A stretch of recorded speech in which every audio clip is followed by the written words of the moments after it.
Hello guys, welcome back to my channel, and I am finally doing my first Q&A as my 1 year anniversary with YouTube. First things first, I would just like to thank you all for supporting me since day one. I cannot explain how grateful I am, and receiving so many DMs, emails from you guys. I'm just very grateful for everything, so thank you once again, and I'm looking forward to create more interesting and helpful contents for you guys. Also, I realized I have never gotten a chance to properly introduce myself since I started YouTube and vlogging out of nowhere. So through this video, hopefully you'll be able to know more about me, and hopefully you'll be interested and curious enough to know about me as well.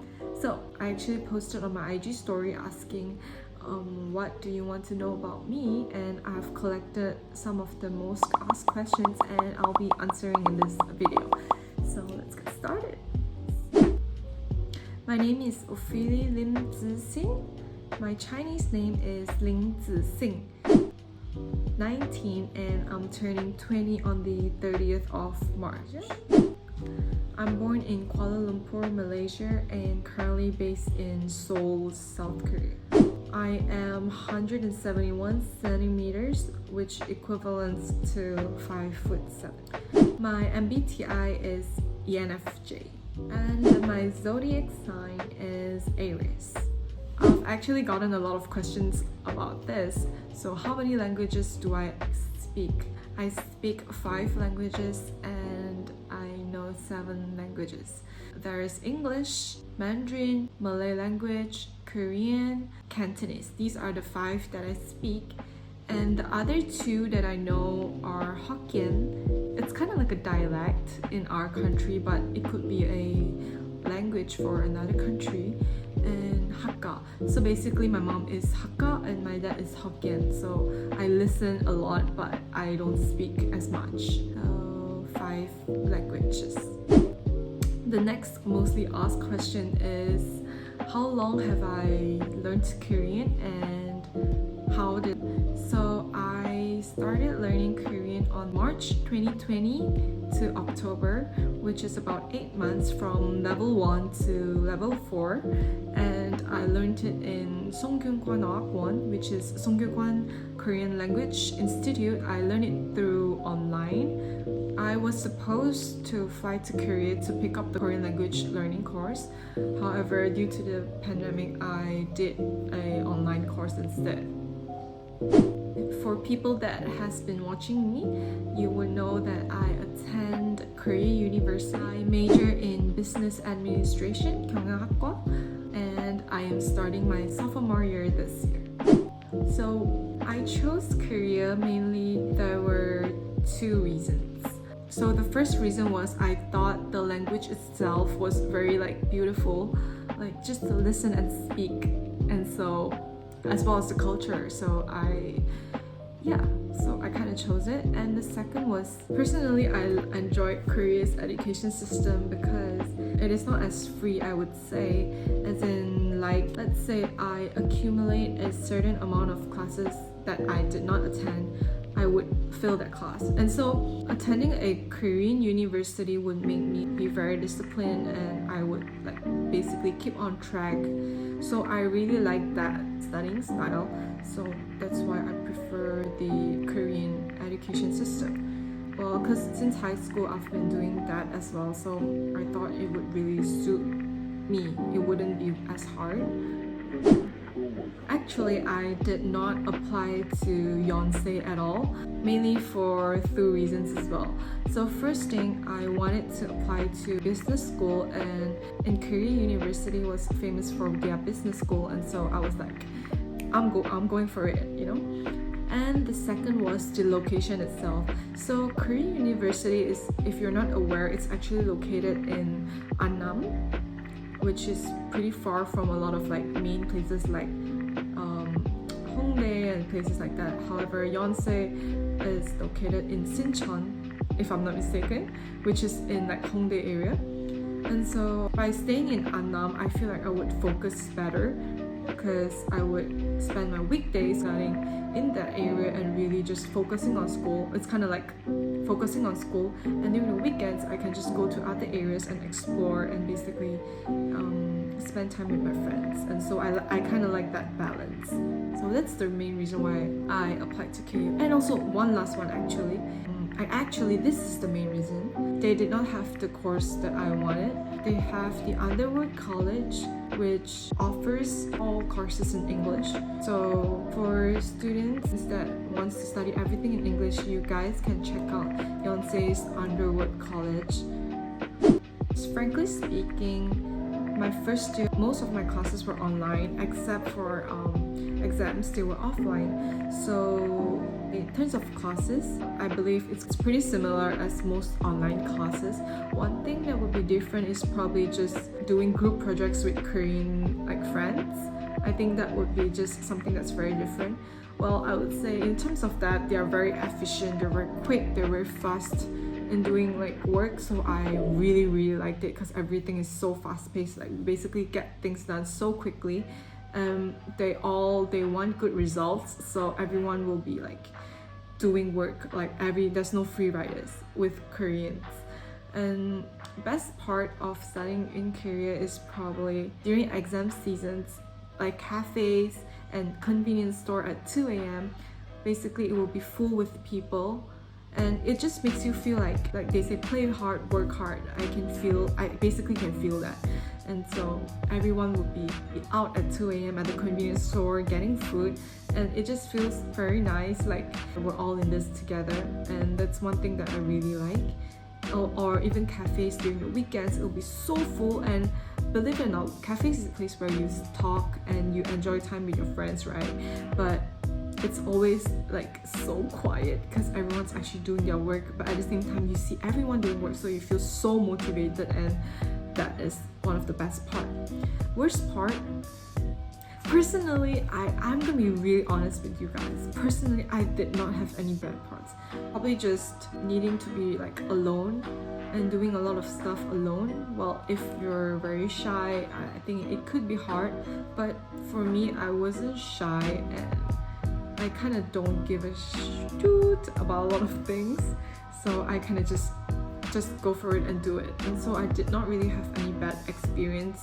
My only bad part about studying alone, I wouldn't say in Korea, I would say just studying abroad, being alone, is probably moving. I feel like moving is one of the hardest. I literally have no idea how many times I've moved in a year, probably about 5. I don't even know, I'm so tired of moving. And so probably that's the worst part about studying abroad, being alone in general. Skincare routine. My morning skincare routine and my night skincare routine, they're pretty similar, except the morning I use sunscreen and at night I add on the spot treatment. So my morning routine would be toner, serum, moisturizer, sunscreen, and lip balm. And for my night, it would be toner, serum, moisturizer, lip balm, spot treatment. So I start off with toner. I'm currently using the Skin Foods Carrot Keratin Calming Water Pad.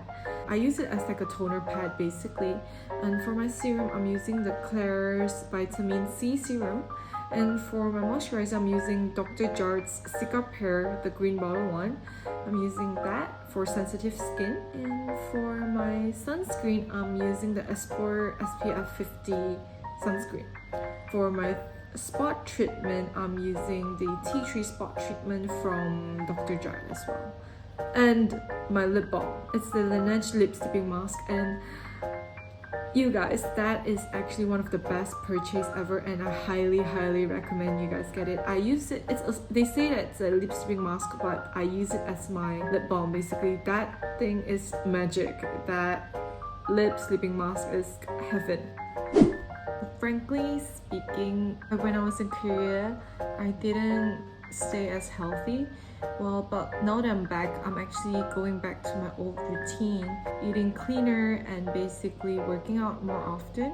And so I usually have avocado toast and eggs for breakfast. That is my always go-to. And then I have fruits with oatmeal as well as soy milk with black sesame. And dinner, I usually just eat whatever my mom cooks. But we usually would have protein, vegetables, carbs as in like we have brown rice, and so that's what we usually eat. And working out, I usually work out 5 days a week, usually on the weekdays, because weekends I kind of want to just, so I know this might sound weird, but try communicating with yourself, as in talk to yourself, like find out what's actually making you feel this way and ask yourself like what can make you feel better about it. So let's say for me, I basically just take a rest from whatever I'm feeling demotivated, and once I feel like okay, I'm ready, and then I talk to myself again. I say okay, I kind of self-hype myself a lot, like as in like I manifest, I motivate myself a lot. And how do I motivate myself is by talking to myself. Like let's say I'm feeling really down. Yes, I feel down. The next second I would be like, yo, let's go, I got this. I don't know if this is toxic or not. I think it could be for some people, but there's something that I feel like I can't do. I always ask myself this. Okay, this might sound a bit cringy, but it's real. I feel like it really helps when I ask myself this. If other people can do it, like why can't I?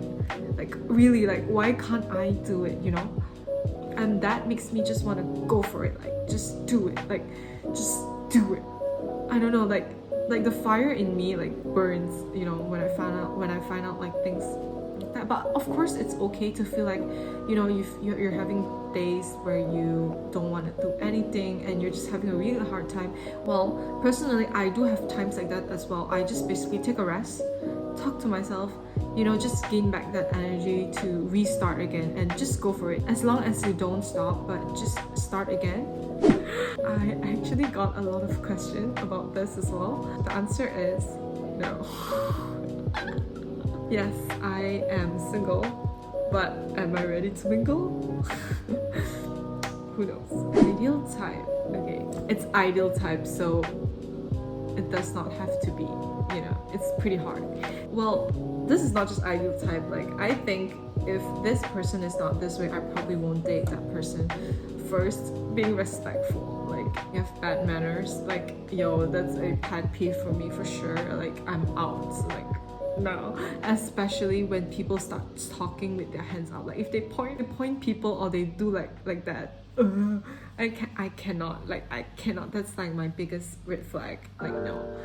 And so, yeah, so having good manners and being respectful, that two things really, that's my main. Let's talk about look-wise. Hold on the outside, and I think I like someone that probably has duality, they look very different from how they act, basically. I think that's, yeah.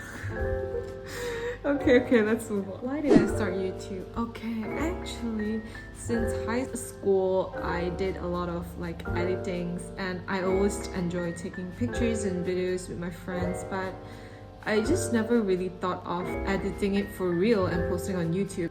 I started, I think that's one of the best decisions I've ever made, because, well, when I left my home, I actually felt very empty, and when I started vlogging, I actually felt less lonely. I felt like I had someone to talk to. Ophelia LTX, it's basically just my name, Ophelia Lim Zixin is basically OLTX.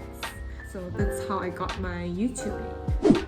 My phone, I'm using an iPhone 11, and surprisingly it's pretty okay. However, at night when I start taking videos with no lights, that's a big no-no. It's really blur, but hopefully soon I can get a vlogging camera. I really want one. I'm using a free app on MacBook. I'm not sure if it's available on Windows. Probably. It's called VN. It's pretty user-friendly, I would say. It's really easy for beginners. So if any one of you are interested, you can probably try it. Okay, so I think that is it for my first Q&A video. I enjoyed answering to all of your questions, so thank you for asking them. I hope I'll be able to do more Q&As with you guys in the future and answer more interesting and personal questions with you guys. So I hope to see you guys in my next video. Bye!